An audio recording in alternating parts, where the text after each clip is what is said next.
반갑습니다. 먼저 말씀을 전하기 전에 영상 하나를 보도록 하겠습니다. 23 and a half degrees.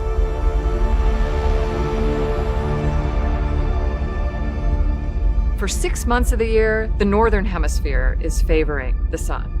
And for 6 months of the year, the southern hemisphere is favoring the sun. This shift in the sun's energy from north to south throughout the year is constantly trying to move the hot areas to the cold areas and the cold areas to the hot areas.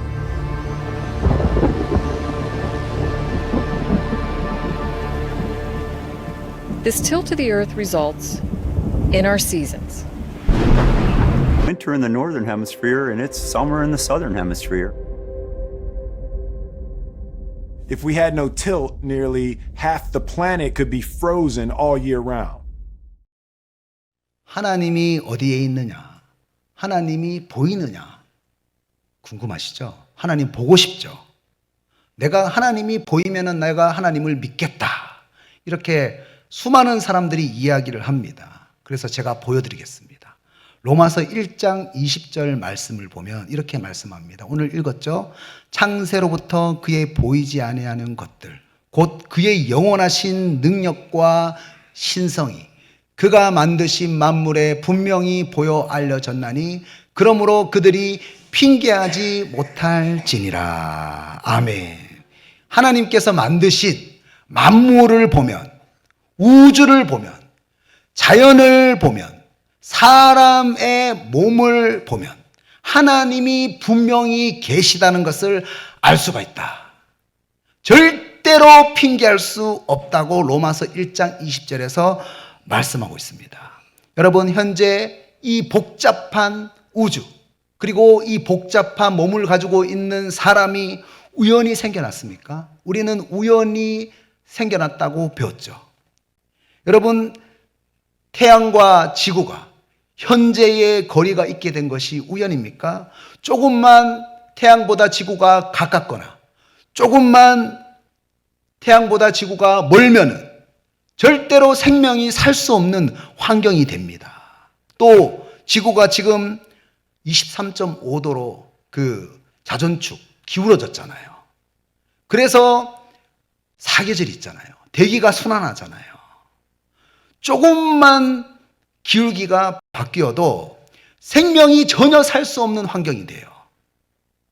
그리고 또 사람의 몸이 얼마나 우주처럼 복잡한지 모릅니다. 그런데 이 몸이 얼마나 질서 있게 움직이는지 몰라요.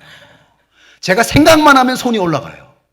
하나님께서 창조하신 거예요. 이렇게 복잡한 인간의 인체가 매우 질서 있게 움직이는데 여러분, 그것이 우연입니까? 여러분, 태아 오거리 아시죠? 태아 오거리에 신호등이 전부 다 파란색으로 바뀌면 어떻게 됩니까, 여러분? 어떻게 돼요? 2분도 안 기다려도 될 거예요. 사고가 날 거예요. 그런데 우주와 우리의 몸과 자연은 그것보다도 더욱더 복잡한데 어떻게 움직입니까? 질서 있게 움직인다는 거예요. 그래서 우주를 보고 이 자연을 보고 그리고 사람의 몸을 보면은 하나님이 계신다는 것을 분명히 알 수가 있다. 핑계하지 못한다. 이렇게 말씀하고 있는 거예요. 과학자들은 이렇게 복잡한데도 질서 있게 움직이고 있는 이 우주와 만물이 우연히 만들어질 수 있는 확률이, 지능이 없는 그 동물이 타자를 쳐서 한 권의 책을 아무런 맞춤법이 없이 틀리지 않고 완성할 수 있는 그 확률보다 더 어렵다. 과학자들이 그렇게 얘기했어요. 그래서 로마서 1장 20절 말씀을 보면은 모든 만물을 보면은 하나님이 계시다는 것을 분명히 알 수 있다. 분명히 만물에 보여 알려졌다. 핑계할 수가 없다. 이렇게 말씀하고 있습니다. 하나님은 살아계십니다. 믿으십니까? 그런데 하나님이 이 사람을 어떻게 지으셨냐면은 하나님의 형상으로 지으셨어요. 그리고 하나님의 형상으로 지으시고 모든 만물을 다스리게 하셨어요. 그런 존재로, 그런 존귀하고 특별한 존재로 하나님께서 우리를 지었어요. 그런데 이렇게 인간의 뿌리가 되시는, 존재의 근원이 되시는 하나님을 떠나서 인간이 내 스스로 한번 살아보겠다, 내 스스로 살아보겠다고 독립선언을 한 거예요. 내 스스로 내가 하나님이 되겠다, 이렇게 독립선언을 했습니다. 여러분, 뿌리를 떠난 식물이, 뿌리가 잘린 식물이 살 수 있습니까? 잠시 살아있는 것처럼 보이지만 뿌리가 잘린 식물은 언젠가는 죽는 거예요. 그래서 우리가 지금 100세밖에 못 사는 거예요. 우리가 하나님을 떠났을 때에, 하나님을 떠나서 내 스스로 독립해서 살겠다, 내 스스로 하나님이 되겠다 라고 선언했을 때에, 그때 인간은 죽은 거예요. 만물을 다스리는 존재가, 하나님의 형상으로 창조되었고 만물을 다스리는 그 존재가 만물보다 거짓되고 부패한 존재가 되었다는 거예요. 그래서 여러분, 죄 중에서 가장 큰 죄가 뭔지 아십니까? 죄 중에서 가장 큰 죄가 뿌리 대신 하나님을 알지 못하는 것이 가장 큰 죄예요. 우리가 왜 지금 하나님을 인정하지 않고 있습니까? 우리 가운데 죄악이 가득하기 때문에. 우리 가운데 죄악이 가득하기 때문에 우리의 존재의 근원이 되시고 우리를 하나님의 형상으로 창조하신 그 하나님을 알지 못한다는 거예요. 이 우주의 모든 것은 하나님의 법을 따릅니다. 하나님의 질서를 따라요. 그런데 지금 하나님이 창조하신 그 인간만이, 사람만이 하나님이 만드신 그 법칙을 무시하고 살고 있잖아요. 그래서 이 세상이 어떻게 되었습니까? 암흑천지가 되어버렸어요. 하나님께서 이 인간을 하나님을 표현하는 삶으로 살라고 지으셨는데 지금은 어떻게 살아가고 있습니까? 죄의 법을 따르고 있어요. 사망의 법을 따르고 있어요. 죄와 사망의 법이 우리를 좌우하고 있다는 거예요. 우리를 움직이고 있다는 거예요. 그러니까 하나님을 떠난 사람들의 삶이 어떻습니까? 죄와 사망을 표현하는 삶이 되었어요. 얼마나 살인이 있고 또 음란이 있고 쾌락을 추구하고 이기적이고 자기 욕망적이고 탐욕적인 삶을 살고 있지 않습니까? 지금 세상이 그렇잖아요. 얼마나 과학이 발전했습니까? 그런데 세상에 얼마나 죄악이 더욱더 심해지는 거예요. 감당할 수 없을 정도로, 사회가 감당할 수 없을 정도로 이 세상에 죄악이 관영해 있습니다. 그런데도 지금 사탄 마귀는요, 가짜를 진짜처럼 변장시키고 있어요. 사탄 마귀는 위장술의 대가입니다. 거짓말의 아버지. 사람이 뿌리 되시는, 존재의 근원이 되시는 하나님을 떠나서 완전히 죄인이 되었거든요. 그런데 마치 인간을 교양 있고 또 부드럽고 세련되고 인자한 사람이 된 것처럼 우리를 위장시키게 만드는 거예요. 여러분, 가르친다고 됩니까?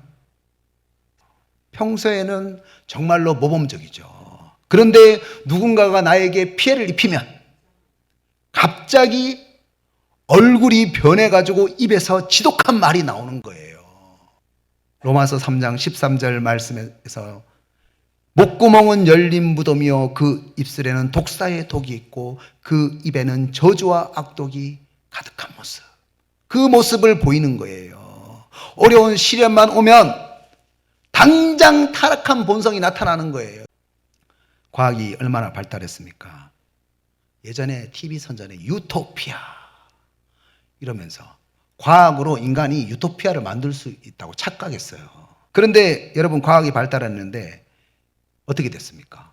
행복해졌습니까? 유토피아가 왔습니까? 천국이 왔습니까? 인간 스스로 한번 잘 살아보겠다고, 천국 만들어 보겠다고, 유토피아 만들어 보겠다고 과학을 의지했는데 지금 어떻습니까? 과학이 발전했는데 핵무기를 만들어가지고, 전쟁 무기를 만들어가지고 지금 이 땅에 전쟁이 얼마나 많습니까? 예전보다 더 많은 전쟁이 지금 있지 않습니까? 그게 인간의 죄악된 역사예요. 인간의 역사를 보면은 인간이 죄인이라는 것을 알 수 있는 거예요. 세상에 온통 죄악밖에 없는 거예요. 그래서 로마서 3장 10절에서 12절에서는 이렇게 말씀합니다.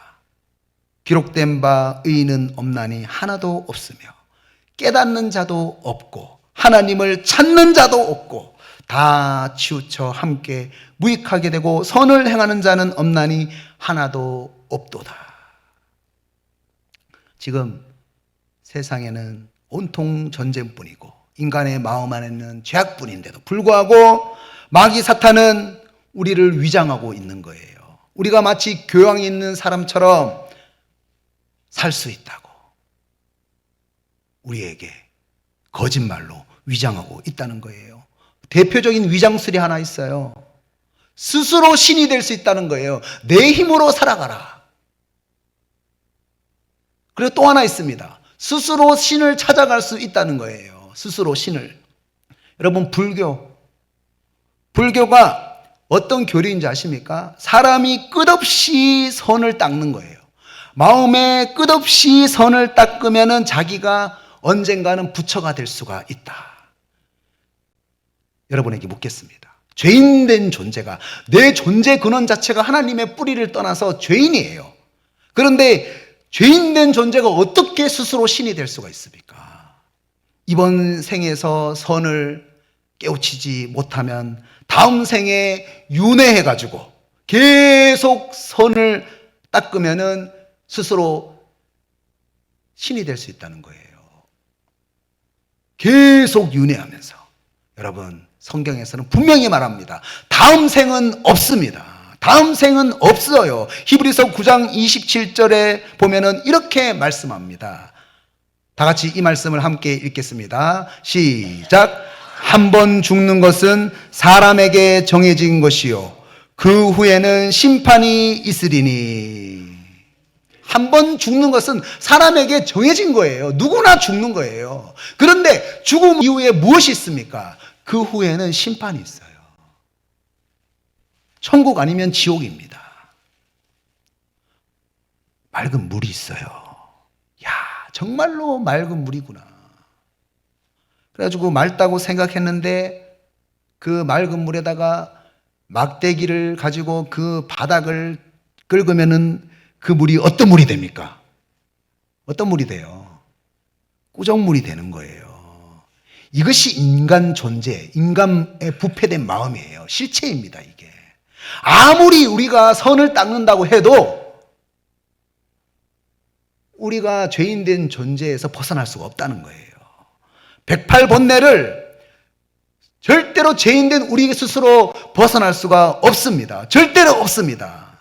절대로 죄인된 인간은 스스로 신이 될 수가 없어요. 그래서 로마서 3장 23절에서는 이렇게 선언합니다. 모든 사람이 죄를 범하였음에 하나님의 영광에 이르지 못하더니. 모든 사람이 죄를 범했어요. 하나님의 영광에 이르지 못해요. 하나님의 형상을 찾아갈 수가 없다는 거예요. 하나님의 영광을 회복할 수가 없다는 거예요. 인간 스스로는 절대로 하나님을 찾아갈 수가 없습니다. 태평양 한가운데에 수영 못하는 사람이 빠져 있으면 어떻게 해야 합니까? 불교처럼 스스로 계속 수영해서 나올 수 있습니까? 못 나와요. 스스로 나올 수 없습니다. 인간은 죄인이기 때문에. 그러면은 어떻게 해야 합니까? 누군가가 구해줘야 돼요. 누군가가 구해줘야 돼요. 죄인이 스스로 구원받을 수가 없어요. 그래서 죄로 인해서 우리의 삶에 죄악이 가득하고 평강이 없는 우리를 구원하기 위해서 하나님이 사람으로 세상에 오셨습니다. 할렐루야. 하나님이신데 신성을 가지고 계시는데 저와 여러분을 구원하시려고 인성을 입으시고 인간의 몸을 입으시고 사람의 모습으로 이 땅에 오셨습니다. 그분이 누구입니까? 예수님입니다. 예수님. 그분이 예수님입니다. 요한복음 1장 1절과 14절을 보면은 이렇게 말씀합니다. 태초에 말씀이 계시니라. 이 말씀이 하나님과 함께 계셨으니 이 말씀은 곧 하나님이시니라.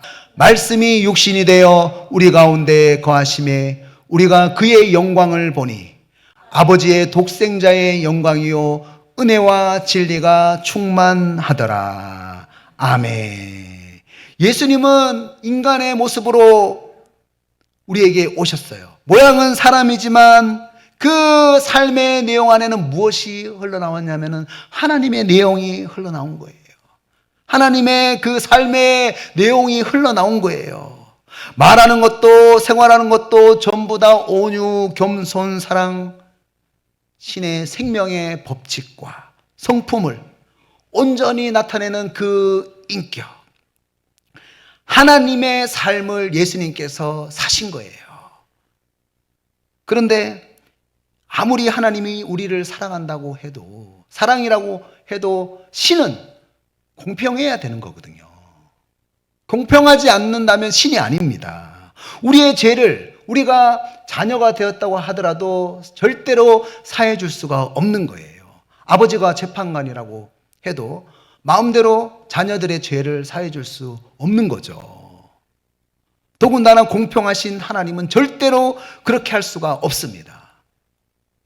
누군가가 죄값을 대신 받아야 되는 거예요. 누군가가 그 죄에 대한 대가를 지불해야만 그 죄를 사해 줄 수가 있습니다. 그런데 그 죄값을 대신 지는 존재가 절대로 죄인이면 안 됩니다. 죄인이 어떻게 죄인의 죄를 대신해서 질 수 있습니까? 죄가 없는 존재가 대신해서 죽어야 되는 거예요. 죄가 없는 존재 누구입니까? 요한복음 1장 14절 말씀처럼 말씀이 육신이 되어 우리 가운데에 거하신 오직 성자 하나님이신 예수님만이 우리의 죄를 사해 줄 수가 있다는 거예요. 그래서 로마서 5장 8절에서는 이렇게 선언하는 겁니다. 우리가 죄인 되었을 때에 그리스도께서 우리를 위해서 죽으심으로 자기의 사랑을 확증하셨느니라. 할렐루야. 성자 하나님이신 예수님은 우리가 죄인 되었을 때에 육신으로 먼저 우리에게 찾아오셔서 어떻게 하나님의 형상으로 살아야 하는지 우리에게 보여주시고 우리의 죄를 대신해서 대신 저주를 받아서 십자가에 죽으셨어요. 그래서 죄로 인해서 우리와 하나님과 막혀있는 그 담을 허물어 버리시고 우리를 하나님의 형상을 회복하는 사람이 되게 하셨습니다. 믿으십니까? 그렇습니다. 하나님이 인간을 구원하기 위해 인간의 몸을 입고 찾아오신 예수님의 십자가의 그 사랑, 이 사랑을 통해서만 우리가 하나님의 공의와 그 사랑을 볼 수가 있고 구원을 받을 수가 있습니다. 그래서 요한복음 14장 6절에서는 이렇게 말씀하는 거예요. 예수께서 이르시되 내가 곧 길이요 진리요 생명이니 나로 말미암지 않고는 아버지께로 올 자가 없느니라. 오직 예수님으로만 우리가 모든 죄를 해결받고 하나님의 형상을 회복할 수가 있다는 거예요. 그래서 우리에게 필요한 것이 무엇입니까? 이렇게 하나님께서 우리에게 베풀어 주신 최고의 선,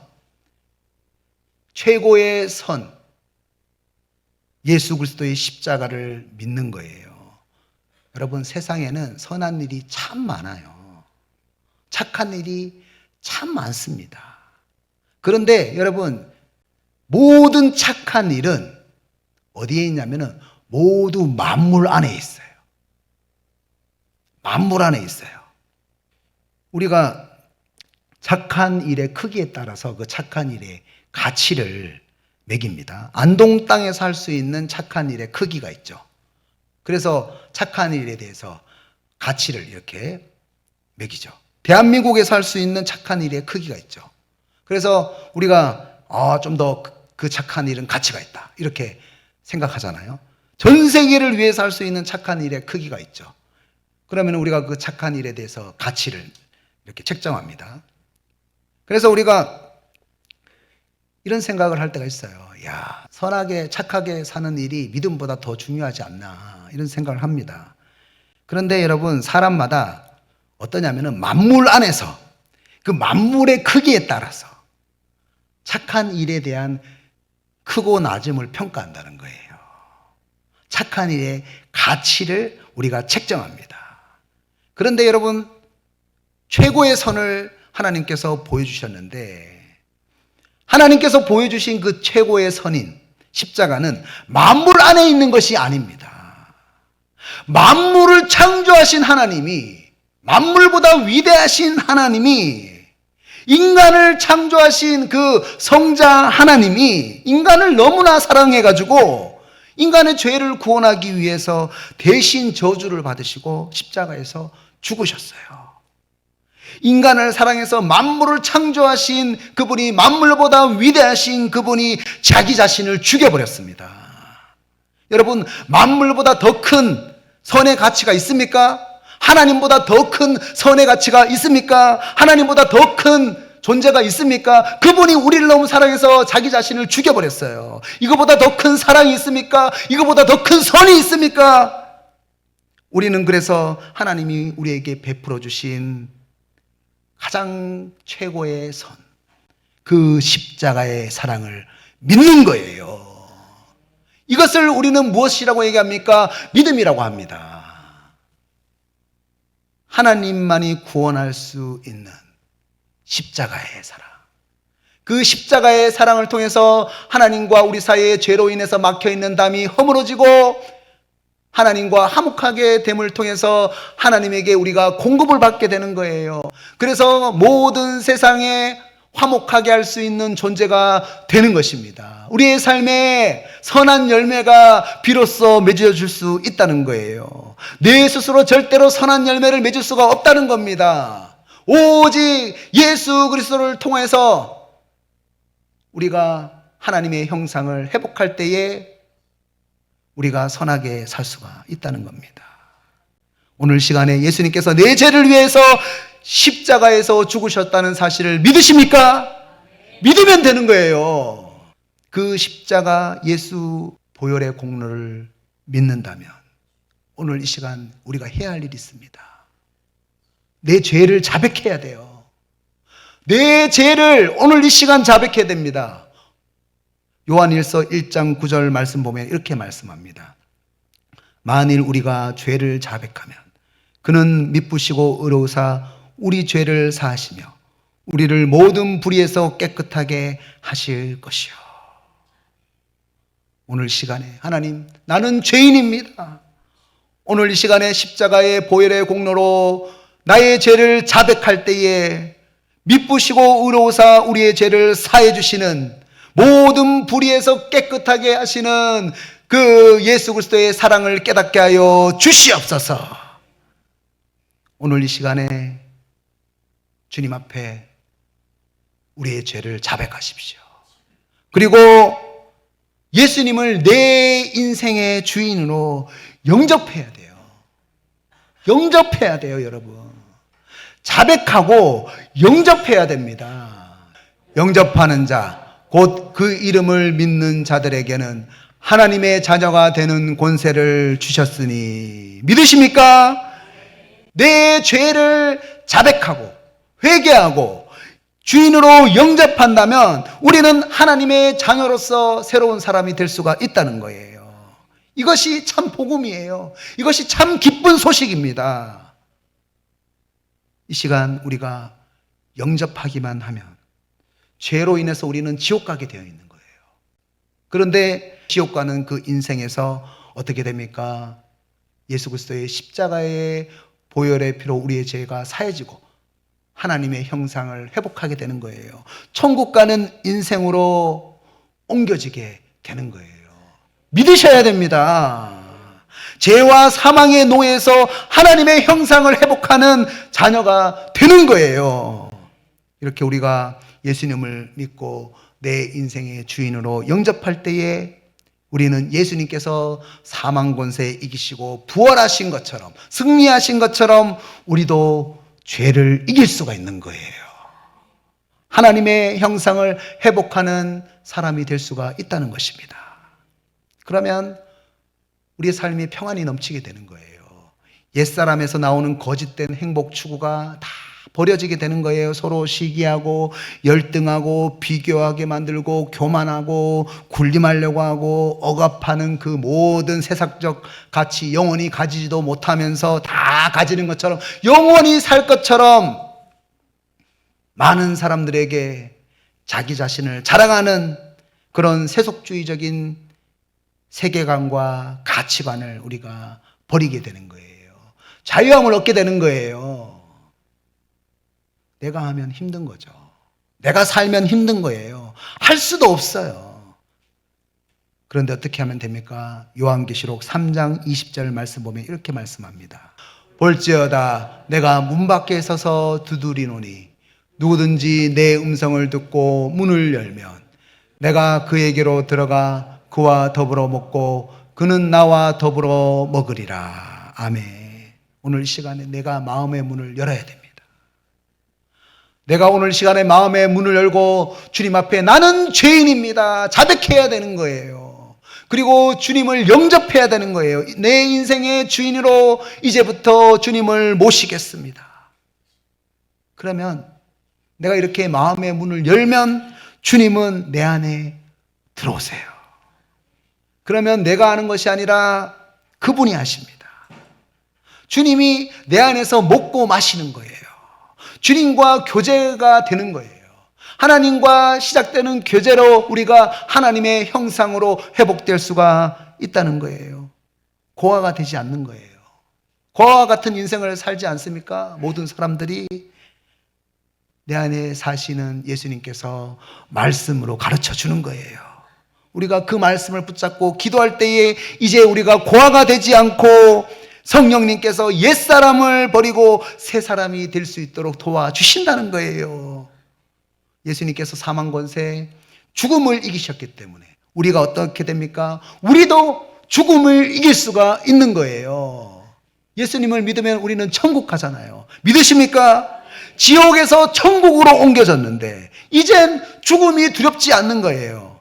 그러니까 세상에서 오는 풍랑, 환경 이제 두려워하지 않는 거예요. 세상의 가치관에 비교하는 가치관, 열등하는 가치관에 흔들리지 않는 거예요. 그 모든 염려도 기도로 주님께 맡기게 되는 거예요. 모든 문제를 주님께 던지게 되는 거예요. 그러면 주님이 하십니다. 왜냐하면 주님은 천지를 창조하신 하나님이시기 때문에 내게 능력 주시는 자 안에서 모든 것을 할 수가 있습니다. 할렐루야!